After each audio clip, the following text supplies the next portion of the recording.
I'm going to start. So today's talk is about, guaranteeing good sound for big events. And I'd like to break this topic up into three parts. The first part would be, what did we do in the 70s when there was no equipment? I'd like to go through that part, the events we did, and the kind of equipment that was used.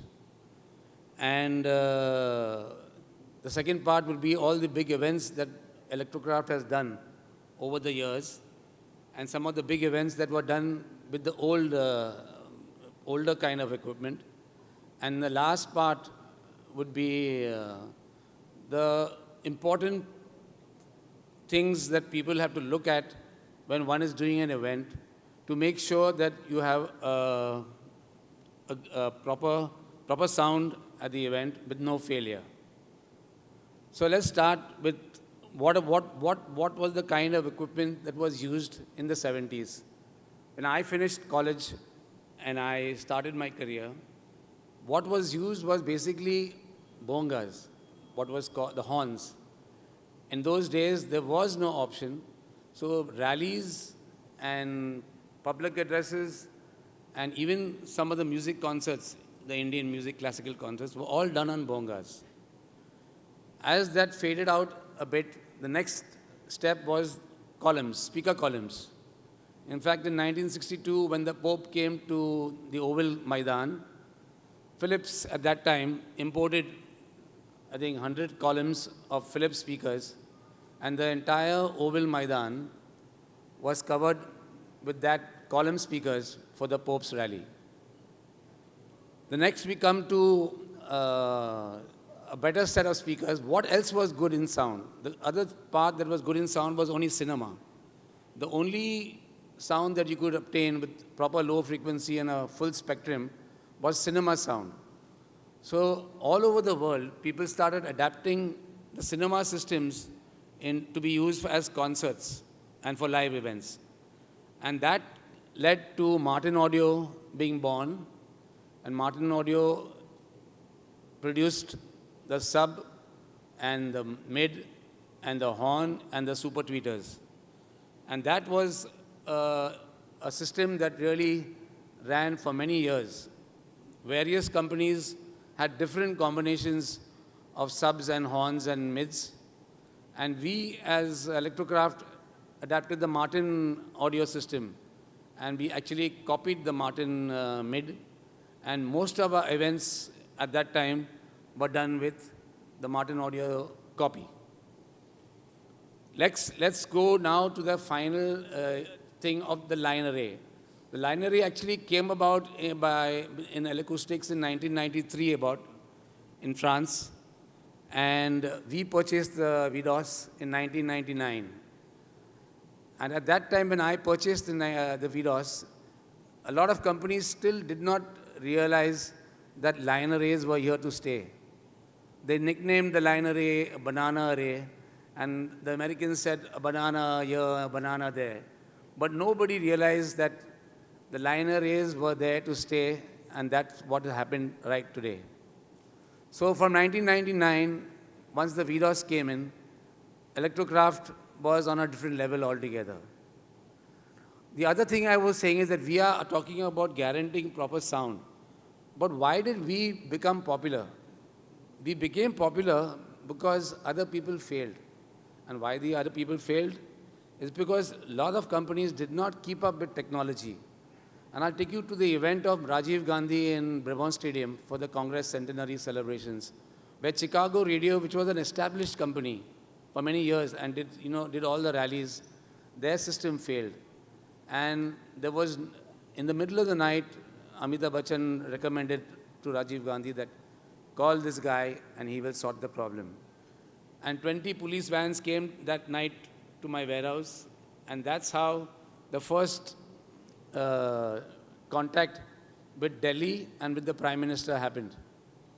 From then on, we were called to most of the major happenings in Delhi. That was the Russian president coming to Delhi, the Sri Lankan president coming to Delhi, the Apna Utsav festival, and you name it. We also did one year the Republic Day with cordless mics, when cordless mics were very, very rare to find.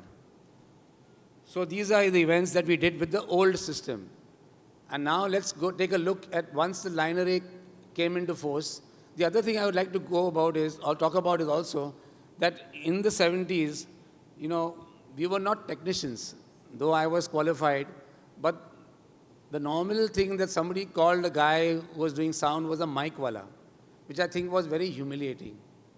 But that changed in the next 10 years. We brought about a change to say that we are not a mic wala, but we are here with a proper education of what we are doing.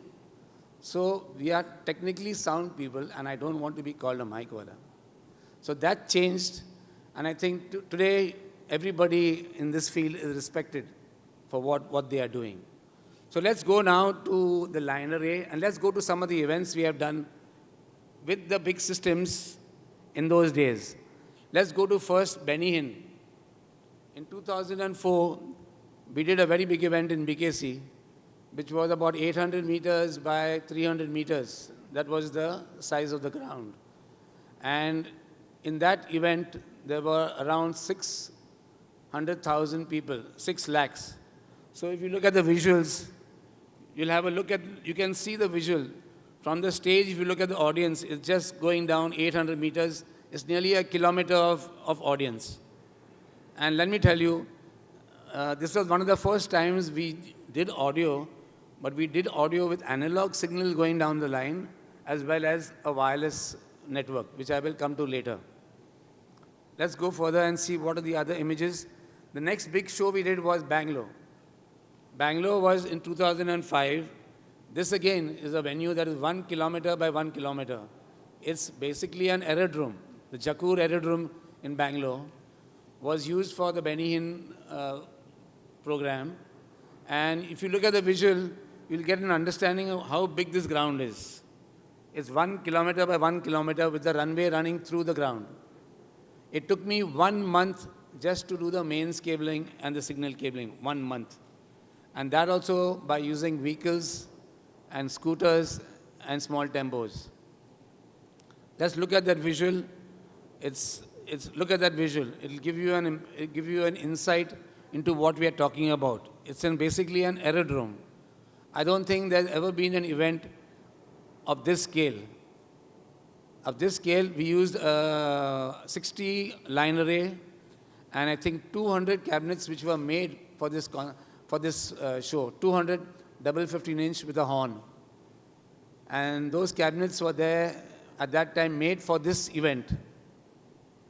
And you look at this screenshot, which shows you how big the ground looks. Again, the audience here on the last day were around about 800,000 people. I don't think there has been any major musical concert with 800 people present. So that takes you to another level. The next big event that we had was in 2016, was Sri Sri Ravi Shankar, the festival, which was done in Delhi. Now this was a major challenge because the ground, forget the ground being huge, it was also the stage. I think this was one of the biggest stages that India has ever seen. The stage was 1,200 feet long and 50 feet high. If we have a visual of that, can we see a visual of the stage? You can have a look at the stage. The stage is 1,200 feet long. A normal stage is 100 feet. So you got a stage that is 12 times bigger than a normal stage. If you stood at one end of the stage, you could not see the other end of the stage. Again, there were 14 trucks of equipment used here. I specifically made 100 small line array cabinets just for this event. On stage, we had 8 to 9,000 musicians. Just look at that screenshot. Can we go back? That's 8 to 9,000 musicians on stage. How do you have sound for 8,000 to 9,000 musicians? So we made 200 10-inch monitors to cover the entire stage. That was the musicians. Then we had to cover the dance area, which again was about 30 double 12-inch monitors with some side fills of bass bins and DVDs. But this again, I think, is a landmark in Indian events as far as its size. I don't think there's ever been an event that's been as big as this. Look at that shot. That shot gives you an idea of what a 1200 feet stage, 50 feet high, and the ground again, the ground is huge. Then one more aspect of this whole show I want to bring about is that it started raining before the show could start. And as the show started, it came down. And the LEDs stopped working, the lights stopped working, but the sound went on. It rained for 8 minutes non-stop. The only thing that worked and the only thing that didn't cause confusion, because if the sound had stopped, there would have been a stampede. Stampede on stage for 9,000 people and stampede in the audience, which was even more dangerous. But the sound went on, the cordless mics got wet, some got damaged, but nothing failed. Which takes me back to now the discussion on what should you make sure you do correctly to ensure that there is no breakdown or no failure during your event. Okay, let's talk about one more event which I've forgotten, and that's the Global Citizen, which happened in Bombay. I think that, then again, that's one of the very rare events where I brought in line array equipment from Delhi, from Bangalore, and used Manish from Bombay to bring about this mega event, which used somewhere around, I think, 202 totally line array cabinets. Look at that. Look at the amount of consoles. Look at the amount of line array. I don't think there's ever been an event in India that has ever used this kind of quantity of line array systems. It's a major inventory, and I don't think there's ever been a show with this kind of sound pressure that went down 6 delay stacks. And again, once again, it was about 800 meters long, this ground, with all the international artists, Coldplay, and you name it, and even the Indian artists, A.R. Rahman and all the rest. So what makes, yeah, look at this aerial shot of the stage. I think Dwayne will do some of this discussion on what exactly was technically used as far as the line arrays and what other equipment where the consoles were concerned. But what are the points that I want to make to you regarding, oh, sorry, before I go, one more event, Coimbatore, Mahashivratri.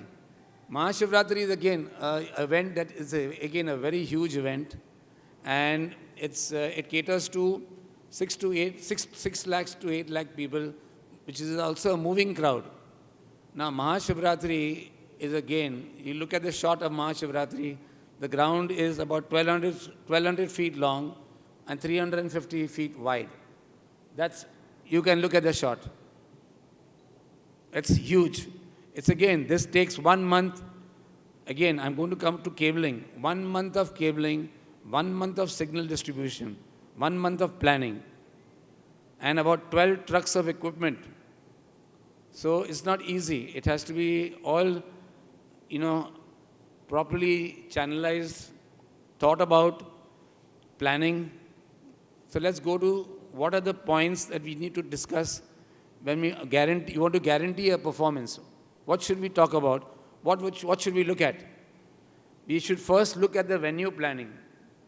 The venue planning is how big the ground is, into how many blocks are you going to break up the ground, and if it's a speech or if it's music, what kind of equipment are you going to use? If it's speech, obviously, it will be a much smaller box that you're going to use.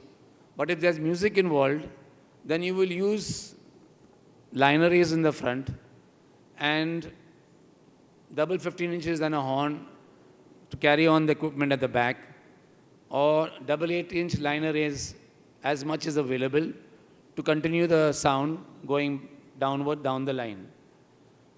So the type of speakers will depend on the event that you're doing. And Mahashivratri, again, being a musical event, it has to have some kind of low end and some kind of quality.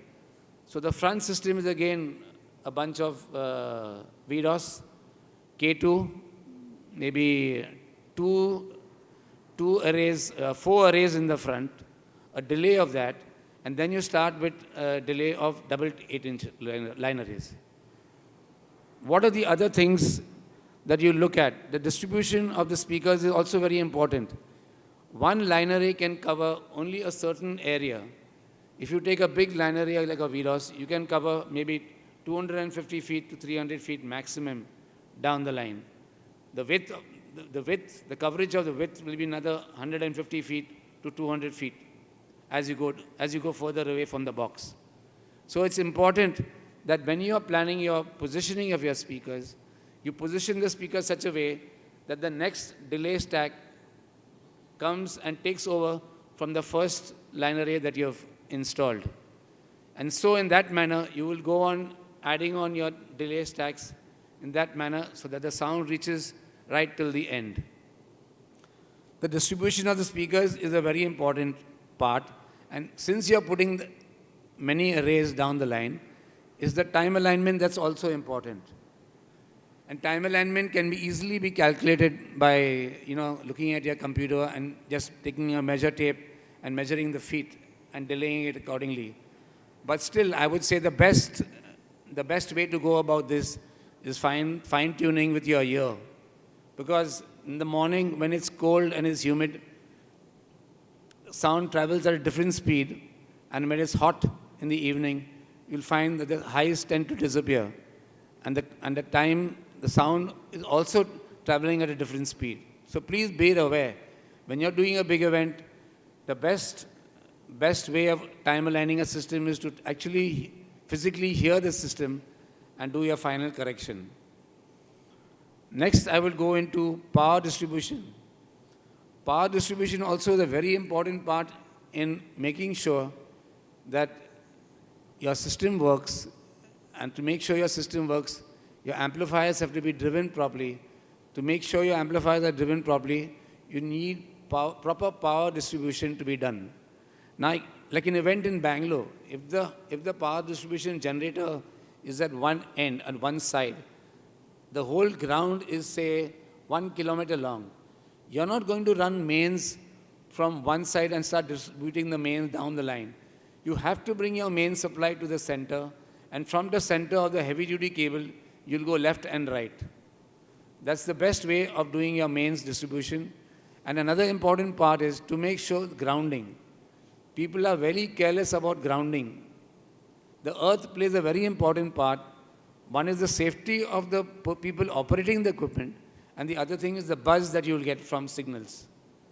So the grounding at the generator, whether it's the generator ground, the normal earth ground, or the regular ground that's traveling down the line, should also be at least 35 square mm thick for a good ground to be continuing all down the line. So this is a very important part, power distribution with proper grounding. The next thing is signal distribution. Signal distribution is also very important, and the other way to get a good signal going down the line is to use balancing transformers at your source. We use the XTA units, which already have balancing transformers in them, and then you can get a very strong signal down the line, and you'll be able to get also no buzz if you use a proper balance line from your XTA down the line. The next thing besides signal distribution is backup. I think when you're doing a big event, the important thing is if something fails, you have to have a backup. What is the backup? If you're using an XTA unit to send those signals down the line, there'll be 8 delays. So you've got 8 signals. So you have to have a backup of that unit. Because if that unit fails, you've lost all your time correction. So whether it's backup of the mixer or your mixer running on a UPS, important UPS. The UPSs also play a very important part. Power can fail any time. If you don't have proper power of your power fails, you lose your mixer, you've lost a lot of your information. If that information is not stored and you start rebooting your mixer again, you've lost time and you're going to be in a big problem. UPS backup for the mixer, a normal backup for the unit you're using, and like in Mahashivratri, every stack that has an amplifier is also backed up with another amplifier. Amplifiers can also, the whole day it's hot. An amplifier can easily break down. So you have to back up that amplifier with another amplifier. So tomorrow, in any emergency, all you do is just switch the amplifier over. This is a very important point, and that is the only way you can ensure that you're not going to have a problem during the event. The last thing I'm going to talk about is crew management and, logistics. Let's take this event. If you're going to start sending 12 trucks for this event, you don't want to send the speakers in the first truck. Your first truck that will reach the ground will obviously be cabling, because you're going to start this event by doing your cabling in the ground. So all your first trucks will have cabling and all the things with signal distribution in your first trucks that come to the ground. So once you start your cabling, then your next trucks come in with the speakers, so your speakers can be flown, and then your trucks come in with your mixers and all the processing gear. So this kind of logistic management, at the same time crew management, as to what crew comes first for the cabling, what crew comes second for the putting up the line array, and the final crew which is actually going to do your mix and finally do all your programming. So these are the important things that have to be covered in making sure that your event is successful. Thank you.